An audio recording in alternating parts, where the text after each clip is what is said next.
sa pamamagitan ng iyong banal na krus, tinubos mo ang sanlibutan. Si Jesus ay nakaranas ng pagkadapa dahil sa bigat ng krus at sa matinding sakit na kanyang tiniis, sa pang-aabuso at karahasang ginawa ng mga taong nagnanais siyang ipapatay.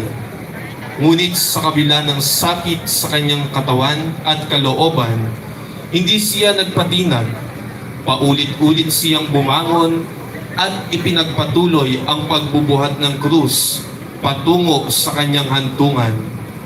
Nakayanan niya ito sapagkat nanatili siyang tapat sa kalooban ng kanyang Ama.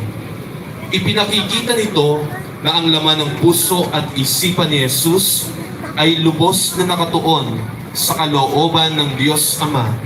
Sa kabila ng hirap, pagdurusa at sakit, siya ay patuloy na bumangon, hindi para sa kanyang sarili, kundi upang ganap na matupad ang misyong ipinagkatiwala sa kanya.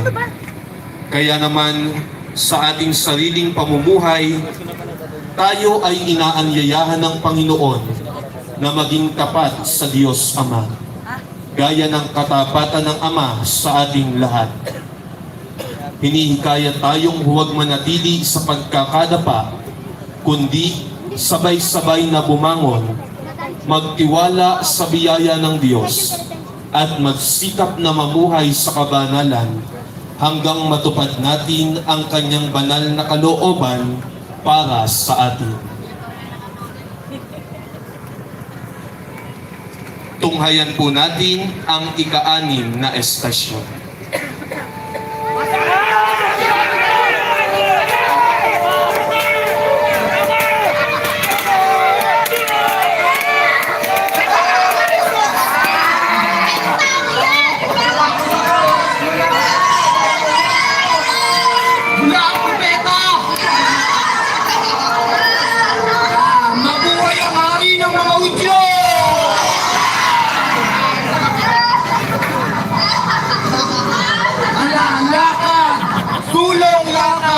Akala ko ba ikaw ang anak ng Diyos?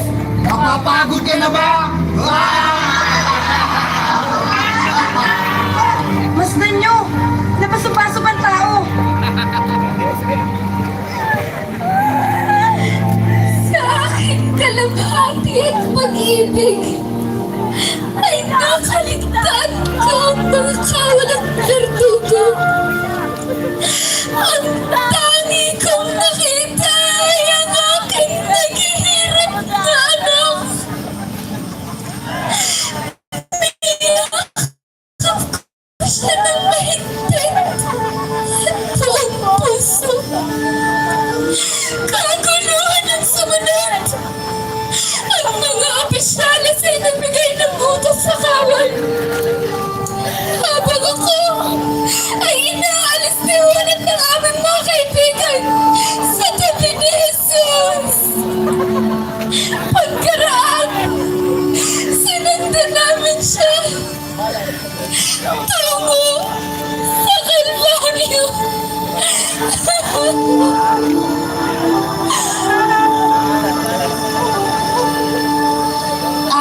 Ilayo ang mga tao yan! Sa laban! Sulong, Jesus! Sulong! Tumayo ka, Jesus! Tayo sumulong na! Matapos na ang paghihirap natin ito! Ayoko pang umatay!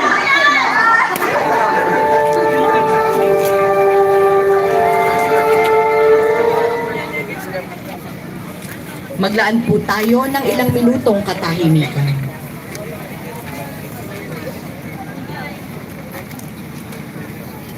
Panginoon, tulungan at turuan ninyo po kaming buhatin ang mga problema at pagsubok na aming pinagdaraanan. Turuan ninyo rin po kaming bumangon mula sa aming mga pagkakadapa, lalo na sa mga pagkukulang at kasalanang aming nagagawa. Sa inyo lamang po nagmumula ang lakas at biyayang aming kinakailangan upang patuloy kaming makabangon at makapamuhay sa landas ng kabanalan. Naway kayo po ang laging manaig at tumimo sa aming puso at isip.